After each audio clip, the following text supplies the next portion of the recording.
हिंदी में यूपीएससी की तैयारी से संबंधित प्रोग्राम्स को देखने के लिए सब्सक्राइब करें स्टडी IQ-IAS हिंदी। आपने कभी ना कभी plenty of water under earth surface की थ्योरी अवश्य सुनी होगी, जो कि पहले एक फिक्शन था, परंतु आज वर्तमान में यह सत्य हो रहा है। क्या है यह थ्योरी? तो यह बताती है कि एक्चुअल में पृथ्वी की सरफेस एरिया पर, जो सतह पर हमें महासागरीय क्षेत्र नजर आ रहे हैं, इसकी अपेक्षा पृथ्वी के भीतर भी कुछ महासागरीय क्षेत्र विद्यमान हो सकते हैं, जो कि कंपैरेटिवली बहुत ही ज्यादा बड़े हो सकते हैं। अब यदि इस थ्योरी पर हम जाते हैं तो वर्तमान में यह फैक्ट कैसे बनती जा रही है, तो इस न्यूज को आप देख सकते हैं, जिसमें बताया गया है कि पृथ्वी सतह से लगभग 700 किलोमीटर की गहराई पर महासागरीय क्षेत्र खोजा गया है, जो कि वर्ल्ड का छठवां सबसे बड़ा या फिर छठवां सबसे इंपॉर्टेंट महासागर हो सकता है। और इसका एरिया इतना अधिक हो सकता है कि पृथ्वी पर वर्तमान में मौजूद 5 महासागरों में विद्यमान जल को यदि मिला लिया जाता है तो इनसे लगभग 3 टाइम्स यह 6th ओशन हो सकता है। अब चलिए एक बार डिस्कस करते हैं कि एक्चुअल में यदि आप इस पूरी न्यूज को देखें तो थोड़ा सा भ्रमित कर देने वाली होती है, क्योंकि पृथ्वी की आंतरिक संरचना के बारे में, या मैं यूं बोलूं कि भूगर्भिक संरचना के बारे में जब हम अध्ययन करते हैं तो हम ये पढ़ते हैं कि पृथ्वी के सबसे ऊपरी भाग को नाम दिया जाता है भूपर्पटी का। सबसे ऊपरी भाग जो ये आपको नजर आ रहा है, जहां पर अभी आप वर्तमान में स्टेबल हैं, खड़े हुए हैं या बैठे हुए हैं, इसको नाम दिया जाता है भूपर्पटी का। भूपर्पटी से नीचे जाने पर आपको दिखाई देता है मेंटल, और मेंटल से नीचे जाने पर आपको दिखाई देता है क्रोड।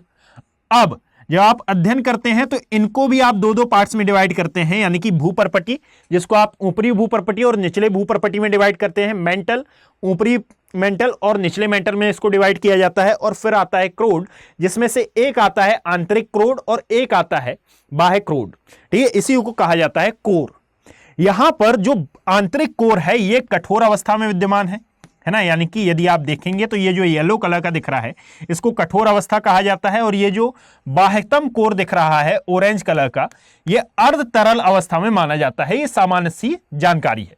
जब आप यहां पर आएंगे तो ये जो रेड कलर का है ये है हमारा मेंटल वाला क्षेत्र, और इसमें एक आता है ऊपरी मेंटल और एक आता है निचला मेंटल, और ये दोनों ही जिस असम्मतता के कारण, या फिर मैं यूं बोलूं कि जिस ट्रांजिशन जोन के कारण अलग होते हैं, इसी ट्रांजिशन जोन की बात की जा रही है। इसको कहा जाएगा ट्रांजिशन जोन, या फिर इसी को कहा जाएगा असम्बद्धता वाला क्षेत्र। और इसी असम्बद्धता वाले क्षेत्र के बारे में बात हो रही है कि लगभग इसकी गहराई आती है 660 किलोमीटर, और इतनी ही गहराई पर महासागरीय जल विद्यमान होने की बात हो रही है। सबसे बड़ा क्वेश्चन कि यहां पर हम ये बोलते हैं कि पृथ्वी के भीतर जैसे जैसे जाते हैं तो वहां पर तापमान में वृद्धि होती है। सीधा सा फंडा है कि आप इसमें देख सकते हैं नीचे जाने पर मैग्मा की प्राप्ति हो रही है, दैट इज वाई यहां पर तापमान में वृद्धि होती है। तो इतने अधिक तापमान में क्या जल अपनी वास्तविक अवस्था में विद्यमान रह सकता है? और यदि यह थ्योरी बताई जा रही है तो यह किस आधार पर बताई जा रही है, जरा इसके बारे में हम बात करते हैं। उससे पूर्व आप इस न्यूज के बारे में जान लें कि क्या क्या इसमें इंपॉर्टेंट फैक्ट है। तो यूएस का एक सिटी है जिसको कहा जाता है इलिनॉय सिटी। यहां पर नॉर्थ वेस्टर्न यूनिवर्सिटी ने यह अध्ययन किया है और बताया है कि भू सतह से लगभग 700 किलोमीटर की गहराई पर मेंटल में एक पदार्थ है, या फिर मैं यूं बोलूं कि एक खनिज है जिसका नाम है रिंग वुडाइट। और ये रिंग वुडाइट क्या होता है अभी मैं 2 मिनट बाद इसको बताने वाला हूं। और इसके भीतर आपने जल के भंडार पाए हैं, और ये जल के भंडार पृथ्वी पर मौजूद सतही जल की अपेक्षा 3 गुना से ज्यादा अधिक हो सकते हैं। लगभग 3 गुना तक होने की संभावना है, जो कि नीले खनिज की क्रिस्टलीय संरचना के रूप में मौजूद हैं। यह है न्यूज। और यह जो पूरी स्टडी की गई है ये भूकंपीय डेटा के आधार पर, भूकंपीय तरंगों के आधार पर की गई है, और इनका नाम है Steven Jacobson. Is that clear? ये स्टडी हुई है, और इसके द्वारा बताया यह जा रहा है कि यदि ये स्टडी वाकई में सफल हो जाती है, अभी तो केवल स्टडी है, अभी यहां पर कुछ लोग इस पर डिबेट भी करेंगे, यह कितनी सत्य है, कितनी प्रमाणित है, इस पर व्याख्या आएगी। परंतु यदि यह सत्य हो जाती है तो वर्तमान में जो महासागरीय क्षेत्र बनने की प्रोसेस है ना, यानी कि सर पृथ्वी पर उल्कापात हुआ था और उल्कापात के द्वारा यानी कि जो एस्टेरॉइड की बम्बार्डिंग हुई थी उनके द्वारा महासागरीय क्षेत्र का फॉर्मेशन हुआ। ये अभी तक हम पढ़ते हैं यूपीएससी की जर्नी में, आई थिंक आपने पढ़ा भी होगा। तो इसको हिट कर सकती है ये, यानी कि पिछली अवधारणाओं को ये चुनौती प्रदान कर सकती है। अब जरा यहां पर सुनिएगा कि ये जो एक वर्ड आ गया है रिंगुडाइट, ये क्या होता है एक्चुअल में। यदि आप रिंगुडाइट की बात करेंगे तो याद रखो 2022 में एक प्रकार का rare piece of earth diamond मिला था। जी हां, एक हीरा मिला था। इसकी स्टडी की गई थी रमन स्पेक्ट्रोमीटर और एक्सरे डिफरेंशियल मीटर के द्वारा। और जब ये डिफरेंशियल मीटर और साथ में रमन स्पेक्ट्रोमीटर के द्वारा जब स्टडी की गई तो इसके केंद्र में, या फिर मैं यूं बोलूं कि इस डायमंड के अंदर एक ब्लू कलर का स्टोन प्रेजेंस होने की बात कही गई थी। और ये जो ब्लू कलर का स्टोन था, इसकी स्टडी जब की गई तो इसको एक्चुअल में नाम दिया गया क्या, रिंगवुडाइट। ये रिंगवुडाइट आप याद रखिएगा कि मैग्नीशियम सिलिकेट का ये बना होता है और यहां पर बहुत ज्यादा हाई प्रेशर वाला ये चरण होता है, या फिर जहां पर भी पृथ्वी के भीतर जाने पर जिस भी एरिया में हाई प्रेशर जोन क्रिएट होता है ना, उस क्षेत्र में ये रिंगवुडाइट बनता है। दिखने में ये कुछ इस प्रकार का रहता है। चूंकि अभी हम ब्लू कलर को इसको बोल रहे हैं, ब्लू कलर का बोल रहे हैं, इसलिए ये इस कलर का दिखता है। इस कलर का होने के पीछे रीजन ये है कि इसके अंदर जो पानी है ये एक्चुअल में अपने क्रिस्टलीय फॉर्म में मौजूद होता है। यानी कि यहां पर जो मैंने आपको बताया था ना कि यहां पर जो पानी है ये क्रिस्टलीय संरचना के रूप में मौजूद है। तो क्रिस्टलीय संरचना के रूप में ये कुछ इस प्रकार का दिखाई देगा। ठीक है, यहां इसकी खासियत क्या होती है भाई, तो पानी तरल पदार्थ के बजाय यहां पर क्रिस्टलीकृत रूप में मौजूद होता है, पहली बात।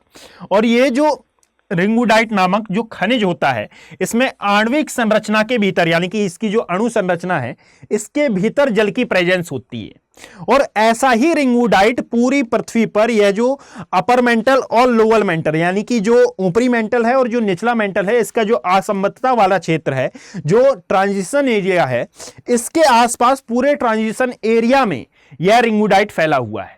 और यह रिंगवुडाइट के साथ साथ इसके अंदर यह क्रिस्टल फॉर्म में जल की मौजूदगी है। परंतु यदि यह मेल्ट होता है या फिर इसको भूमि पर प्रकट किया जाता है तो फिर यह 3 गुना तक बड़ा हो सकता है। यह बात इस न्यूज में कही गई है। यहां पर रिंगवुडाइट आपके लिए बेहद इंपॉर्टेंट हो जाता है। दैट इज वाई इसके बारे में आप थोड़ा सा जान लीजिए कि भाई सबसे पहली बात जो मैंने बताई कि मैग्नीशियम सिलिकेट के ये बने होते हैं। कितनी गहराई तक मिल सकते हैं, तो लगभग ये 410 से लेकर 660 किलोमीटर तक गहराई तक मिल सकते हैं। सबसे बड़ा क्वेश्चन कि सर ये जो rare piece of earth diamond मिला, हमने मान लिया कि इसमें ब्लू कलर का एक स्टोन मिला था जिसको आप रिंगवुडाइट का नाम दे रहे हैं और इसके अंदर क्रिस्टल फॉर्म में जल की मौजूदगी थी। परंतु इसका अध्ययन किया गया कैसे किया गया, ये हमें प्राप्त कहां से हो गया भाई। इतनी गहराई से तो हीरे निकाले नहीं जाते हैं।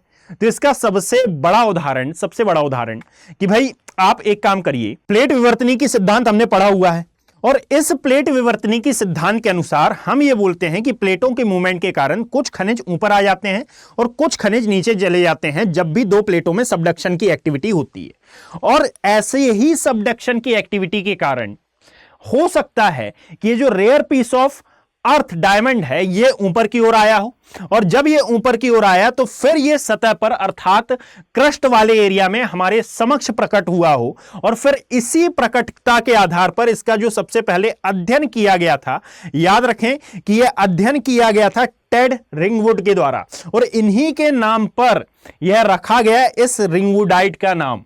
ठीक है, यहां पर एक और इंपॉर्टेंट बात यह है कि भाई पहली बार यह किसके द्वारा बताया गया था कि महासागरों का निर्माण कैसे हुआ, और वाकई में पृथ्वी पर पृथ्वी के भीतर महासागरीय क्षेत्र विद्यमान हो सकते हैं, यह बताया गया था टेनहम के द्वारा। कि सर टेनहम ने यह बताया था कि उल्कापिंड के द्वारा महासागरों का निर्माण हुआ। इन्हीं का एक स्टेटमेंट कहता था कि हो सकता है गर्भ में भी ऐसी कोई एक्टिविटी हो रही हो जो अब वर्तमान में सत्य होती हुई नजर आ रही है। परंतु इसको सत्यता के आधार पर प्रमाणित किया था जो ऑस्ट्रेलियाई भूवैज्ञानिक थे उनके द्वारा, जिनका नाम था टेड रिंगवुड, और इनका समय काल था लगभग 1930 से लेकर 1993 तक। Is that clear? अब जरा यहां पर गौर करने वाली बात यह है कि सर यदि ये रिंगवुडाइट आ जाता है और यदि मान लीजिए हमने ये मान लिया कि पृथ्वी की भूगर्भ के भीतर इतना सागरीय क्षेत्र विद्यमान है, तो इससे हमको क्या लाभ? तो वर्तमान में जितने भी प्रकार की एक्टिविटी आप देख रहे हैं, जलवायु परिवर्तन, वैश्विक तापन, क्या इसके द्वारा इसको हल किया जा सकता है? बिल्कुल हल किया जा सकता है, परंतु अभी इतनी साइंटिफिक अप्रोच नहीं आई है। हां, आगामी समय में यदि ऐसी कोई साइंटिफिक अप्रोच आ जाती है तो गारंटी के साथ आप वर्तमान के जल संकट से निपट सकते हैं। वर्तमान में जो जल चक्र आप पढ़ते हैं, हो सकता है ये जल चक्र भी परिवर्तित हो जाए। यानी कि हम ये पढ़ते हैं कि सर वाष्पीकरण होता है, वाष्पीकरण के द्वारा बादलों का निर्माण होता है और बादलों के द्वारा यहां पर वर्षा होती है। ये जल चक्र का एक फॉर्मेशन है। वर्षा होती है, वापस से जल महासागरों में आ जाता है, नदियों में आ जाता है। तो इस वर्षा जल पैटर्न में भी, वर्षा या फिर जल चक्र के पैटर्न में भी हो सकता है कि आने वाले समय में चेंजेस दिखाई दें। जो मेरे पीछे आप फोटो देख पा रहे हैं, यह है ग्लोबली वाटर स्ट्रेस से संबंधित हॉटस्पॉट की। यानी कि आप देखो कि वर्ल्ड में कितने ऐसे एरिया हैं जो कि वर्तमान में जल संकट से ग्रसित हैं। तो इनकी समस्या भी बहुत हद तक हल की जा सकती है। भारत में देख लें तो दिल्ली वाला एरिया, पुणे वाला एरिया है ना, तो यहां पर उतनी ज्यादा समस्या तो नहीं है, परंतु वर्तमान कंटेक्स्ट में जो आप अफ्रीका के हालात देख रहे हैं, है ना, जो आप अरेबियन पेनिनसुला के हालात देख रहे हैं, दक्षिण अफ्रीका के आसपास के क्षेत्रों के, यहां पर दक्षिण अमेरिका महाद्वीप का जो वेस्टर्न कोस्ट है, यहां के जो कैलिफोर्निया वाला क्षेत्र है, यहां के हालात, यदि आप ऑस्ट्रेलिया के हालात देखें तो इसको भी हल किया जा सकता है, ऐसा दावा किया जा रहा है इस न्यूज में। Is that clear? तो इसीलिए आपके लिए यह टॉपिक इंपॉर्टेंट हो जाता है। जहां पर भी आप करंट अफेयर के नोट्स बनाते हैं, और यदि नहीं बनाते तो केवल वीडियो देखते हैं, तो इस वीडियो को 2 बार देखने का प्रयास करें।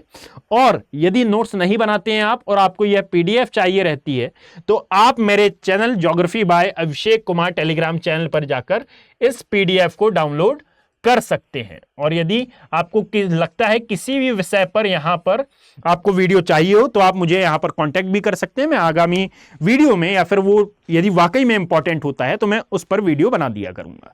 पहली बात। दूसरी बात कि यदि आप हमारे स्टडी IQ IAS के P2I बैचेस से ज्वाइन होना चाहते हैं, यदि आप हिंदी माध्यम के छात्र हैं, तो आप 2026 के यदि एस्पिरेंट हैं तो आप इन बैचेस का पार्ट बन सकते हैं। ये प्रतिज्ञा प्लस बैच हैं, जिनमें प्री क्वालिफाई किए जाने पर आपकी फीस रिफंड हो जाती है। और वीकली टेस्ट में यदि आप फर्स्ट रैंक हासिल करते हैं तो आपको वीकली 11,000 रुपए तक का इनाम यहां पर प्रोवाइड कराया जाता है। अब बेसिकली एक इंस्टीट्यूट एक स्टूडेंट और एक टीचर के बिना कंप्लीट नहीं होता, इसीलिए टीचर को भी उतना ही सम्मान मिलता है और एक स्टूडेंट को भी वैसी ही नजरों से देखा जाता है, क्योंकि आगामी भविष्य की वो भाई कर्ता धर्ता कहलाते हैं। तो दैट्स वाई कि यहां पर एक कोड है AKB लाइव, यदि आप इसका यूज करते हैं तो ये पूरे बैचेस 29,999 रुपए में प्रोवाइड कराए जाते हैं। परंतु याद रखें, ये AKB लाइव कोड के साथ ही आपको इतने में मिलेंगे, अदरवाइज इसके लिए कुछ एक्स्ट्रा पे करना रहता है। वैसे कोड कई हैं, परंतु यदि आप AKB live code faculty code का यूज करते हैं बेसिकली, जो कि AKB लाइव है, तो यहां पर आपको कुछ स्पेशल डिस्काउंट, सबसे ज्यादा डिस्काउंट इसके द्वारा प्रोवाइड कराया जाता है। और इतना ही नहीं, इस कोड का यूज किए जाने पर आपको वीकली टेस्ट के साथ साथ फ्री मेंटोरशिप भी प्रोवाइड कराई जाती है और NCERT के बैचेस भी यहां पर आपको फ्री ऑफ कॉस्ट कराए जाते हैं। और प्री क्वालिफाई करने पर तो पूरी फीस रिफंड है ही। तो यदि आप इनसे ज्वाइन होना चाहते हैं तो नीचे दिया गया लिंक है, आप वहां पर क्लिक कर वेबसाइट पर विजिट कर सकते हैं। और यदि किसी भी प्रकार का कोई डाउट है तो आप, मैंने बता ही दिया, ठीक है, geography bye Abhishek Kumar Telegram channel पर कांटेक्ट कर सकते हैं। धन्यवाद। हिंदी में UPSC की तैयारी से संबंधित प्रोग्राम्स को देखने के लिए सब्सक्राइब करें स्टडी IQ IAS हिंदी।